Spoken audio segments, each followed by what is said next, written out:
Peta politik Pulau Jawa pada abad ke-16 diwarnai oleh pergeseran kekuatan yang fundamental, di mana kerajaan-kerajaan bercorak Hindu-Buddha yang telah lama berkuasa mulai meredup pamornya, seiring dengan kebangkitan kesultanan-kesultanan Islam di wilayah pesisir.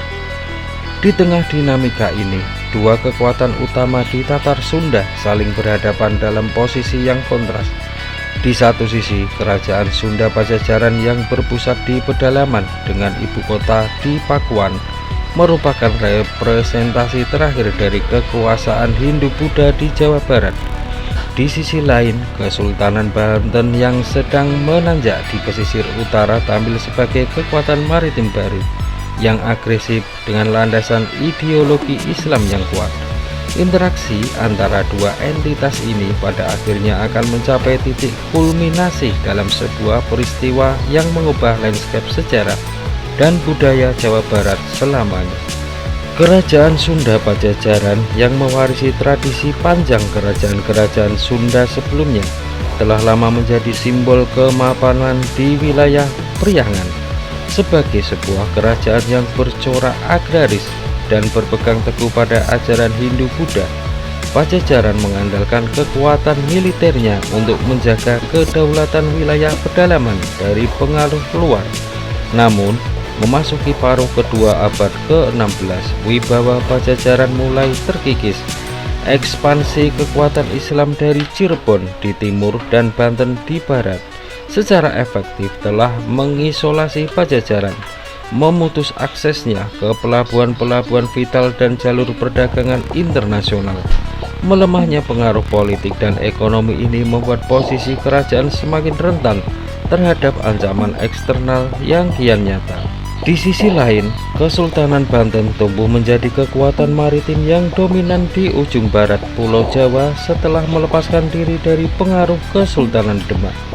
Didirikan oleh Maulana Hasanuddin di bawah restu ayahnya, Sunan Gunung Jati, Banten dengan cepat menjelma menjadi pusat perdagangan lada internasional yang ramai dan pangkalan penyebaran Islam yang vital. Dengan semangat jihad untuk menyebarkan ajaran agama serta ambisi untuk memperluas wilayah kekuasaan, para pemimpin Banten memandang keberadaan Pajajaran yang non-Islam sebagai penghalang yang harus ditaklukkan. Kekuatan militer yang terus berkembang dan legitimasi religius yang kuat menjadi modal utama Banten untuk merealisasikan ambisinya. Invasi Banten ke Pajajaran bukanlah peristiwa yang terjadi tiba-tiba, melainkan puncak dari akumulasi berbagai faktor pendorong yang kompleks.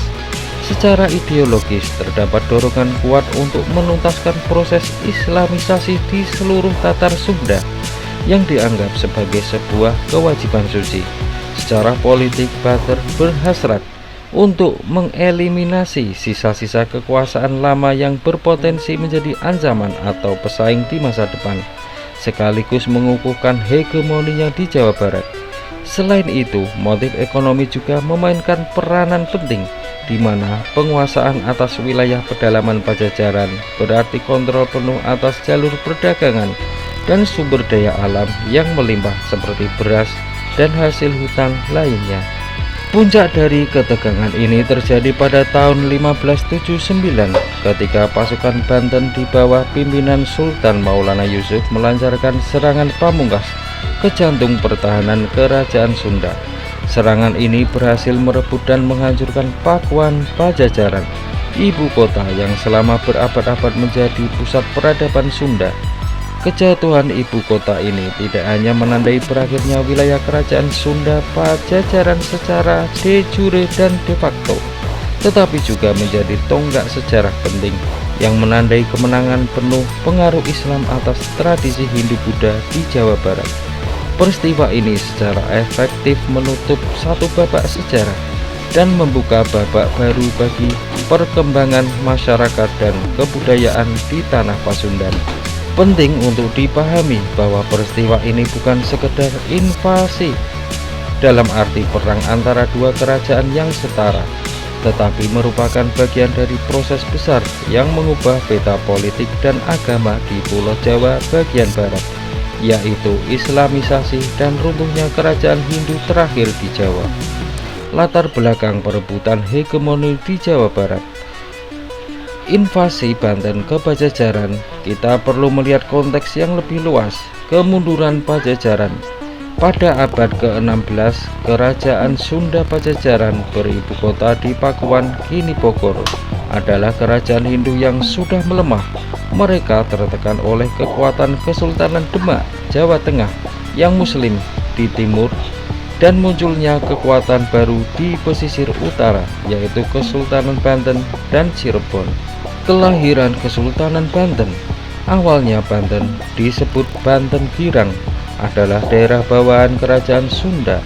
Namun pada tahun 1527, Sunan Gunung Jati, salah satu wali Songo, bersama pasukan Demak merebut Banten dari tangan Pajajaran. Putra Sunan Gunung Jati, Hasanuddin, kemudian diangkat sebagai penguasa Banten pertama dan melepaskan diri dari Demak, mendirikan Kesultanan Banten yang independen. Persaingan dagang. Pajajaran mengandalkan pelabuhan Sunda Kelapa, sekarang Jakarta, sebagai pintu dagang utama. Banten, yang juga menjadi pusat dagang yang makmur, melihat Sunda Kelapa sebagai pesaing. Menguasai pelabuhan-pelabuhan Pajajaran berarti mengontrol perdagangan lada dan komoditas lain dari pedalaman Sunda. Konflik ideologi. Terjadi benturan antara kerajaan Hindu Pajajaran dan Kesultanan Islam Banten dan Cirebon. Banten memiliki misi untuk menyebarkan Islam ke seluruh wilayah Sunda. Puncak konflik masa pemerintahan Maulana Yusuf. Ayah Hasanuddin, Maulana Hasanuddin, telah meletakkan dasar kekuatan Banten. Namun penaklukan definitif atas Pajajaran terjadi pada masa pemerintahan putranya, Sultan Maulana Yusuf, bertahta pada 1570 sampai 1580. Titik puncaknya adalah penyerangan ke ibu kota Pakuan Pajajaran sekitar tahun 1579 sampai 1580 Masehi. Strategi Maulana Yusuf tidak hanya menyerang dari utara, ia juga memerintahkan pasukan untuk menyeberangi Sungai Cisadane dan melakukan pengepungan dari berbagai penjuru terhadap ibu kota Pajajaran yang terletak di dataran tinggi Bogor. Kekalahan Pajajaran. Kerajaan Pajajaran yang sudah lemah tidak mampu bertahan dari serangan Kesultanan Banten yang lebih kuat, modern, dan memiliki semangat jihad. Ibu kota Pakuan akhirnya jatuh. Tumbangnya Pajajaran. Dengan jatuhnya Pakuan, kerajaan Hindu terakhir di Pulau Jawa resmi runtuh. Raja Pajajaran terakhir yaitu Prabu Surya Kencana, atau menurut beberapa sumber bernama Raga Mulya, menghilang atau melarikan diri ke pedalaman wilayah Sunda sekitar daerah Banten Selatan atau Lebak. Dampak dan akibat invasi dan penaklukan ini memiliki konsekuensi sejarah yang sangat besar. Berakhirnya zaman Hindu di Jawa Barat. Runtuhnya Pajajaran menandai berakhirnya era kerajaan Hindu-Buddha di Tatar Sunda dan Jawa pada umumnya. Agama Islam kemudian menjadi agama dominan di wilayah tersebut. Ekspansi wilayah Banten. Kesultanan Banten mencapai puncak kejayaannya, menguasai hampir seluruh bekas wilayah Pajajaran, dari Banten sendiri hingga ke sebelah barat. Cimanuk tidak termasuk wilayah Cirebon. Penyebaran Islam. Runtuhnya pusat kekuasaan Hindu membuka jalan untuk penyebaran Islam yang lebih masif ke pedalaman Priangan. Mitos dan legenda. Kekalahan Pajajaran melahirkan legenda-legenda Sunda seperti kisah Prabu Siliwangi yang menghilang ke alam gaib bersama para pengikutnya karena tidak mau masuk Islam, serta legenda Lutung Kasarung yang sering diinterpretasikan sebagai alegori transisi dari era Hindu ke Islam. Kesultanan Cirebon yang juga didirikan oleh Sunan Gunung Jati sering disebut sebagai pihak yang juga terlibat dalam melemahkan Pajajaran. Cirebon dan Banten adalah sekutu yang memiliki tujuan sama, menyebarkan Islam dan melemahkan Pajajaran. Namun penaklukan fisik terakhir terhadap ibu kota Pakuan secara umum dicatat dalam sejarah sebagai pencapaian Kesultanan Banten di bawah Sultan Maulana Yusuf. Jadi, invasi Banten ke Pajajaran adalah sebuah istilah untuk menggambarkan proses panjang penaklukan dan islamisasi yang puncaknya adalah jatuhnya ibu kota Pakuan pada tahun 1579-1580 oleh pasukan Kesultanan Banten di bawah Sultan Maulana Yusuf. Peristiwa ini bukan hanya perang biasa, tetapi merupakan titik balik sejarah yang mengakhiri era Hindu dan memulai dominasi Islam serta Kesultanan Banten di wilayah Jawa Barat. Dampak langsung dari penaklukan Pakuan Pajajaran sangatlah besar. Runtuhnya pusat pemerintahan menyebabkan bubarnya struktur kekuasaan kerajaan Sunda. Sebagian elit kerajaan dan rakyat yang menolak tunduk kepada Banten memilih untuk menyingkir ke wilayah pedalaman yang lebih terpencil, seperti di Lebak dan Pegunungan Priangan, di mana mereka mencoba mempertahankan tradisi dan cara hidup lama. Sebagai simbol kemenangan mutlak, Sultan Maulana Yusuf memboyong Palangka Sriman Sriwacana, yaitu batu singgasana Raja Sunda, ke Banten.